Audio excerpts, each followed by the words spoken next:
Pandian store சீரியல்ல அடுத்த வர எபிசோட்ல நம்ம தங்கமயில் இருந்துட்டு காலையில பார்த்தா பக்கத்துல இல்லவே இல்ல. அதுக்கு அடுத்ததா பாக்கியம் எல்லாம் ரொம்பவே அதிர்ச்சி ஆகுறாங்க. ஒருவேளை அவ அந்த வீட்டுக்கு போயிருப்பாளோ அப்படின்னு சொல்லிட்டு மாணிக்கம் வந்து சொல்லவும், அதுக்கு அடுத்ததா அவ வாழ்க்கையை அவளே தேடிக்கிட்டு போறா. நாம இனிமே எதுலயும் தலையிடக்கூடாது அப்படின்னு சொல்லிட்டு பாக்கியம் வந்து ஒரு பக்கம் சொல்லிடுறாங்க. அதுக்கு அடுத்ததான் வந்து பார்த்தீங்கன்னா, வீட்டு வாசல்ல உட்காந்துக்கிட்டு தங்கமயில் வந்து பயங்கரமா பிரச்சனை பண்ணிக்கிட்டு இருக்காங்க. நான் உள்ள வந்தே தான் திரும்பேன். இது என்னோட வீடு. நான் வாழ வந்த வீடு. நான் பொய் சொன்னதுக்காக என்னை வீட்டை விட்டு வெளியே துரத்துறீங்க. இந்த வீட்டுக்காக நான் நிறையவே உழைச்சிருக்கேன்.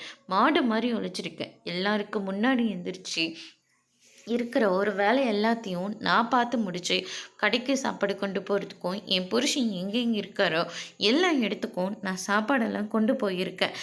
ஆனால் நான் சொன்ன பொய்யுக்காங்க என்னை வீட்டை விட்டு வெளியே துரத்ததில் என்ன நியாயம் இருக்குது? நான் இந்த வீட்டை விட்டு வெளியே போக மாட்டேன். நான் இங்கே தான் இருக்க போகிறேன். யார் என்ன பண்ணுறீங்கன்னு நானும் பார்க்குறேன் அப்படின்னு சொல்லிட்டு தங்கமயில் வந்து பிரச்சனை பண்ணுறாங்க. அதுக்கு அடுத்ததாக சரவணன் இருந்துட்டு மரியாதையாக வீட்டை விட்டு வெளியே போடு, இங்கே நின்று பிரச்சனை பண்ண நடக்கிறதே வேற அப்படின்ற மாதிரி சொல்கிறாங்க.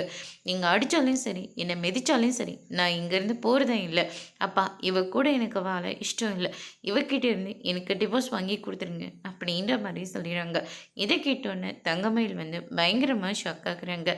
பொண்ணை கட்டி கொடுத்த அவன் நல்லா வாழ்வான்னு பார்த்தா இப்போ டிவோர்ஸ் ஆகுதுன்னு சொல்லிக்கிட்டு இருக்கீங்க அப்படின்னு சொல்லிட்டு பாக்கியம் ஒரு பக்கம் சொல்லி ரொம்பவே வருத்தப்படுறாங்க. அதோட இன்னைக்கான பிரம முடிச்சிருக்காங்க.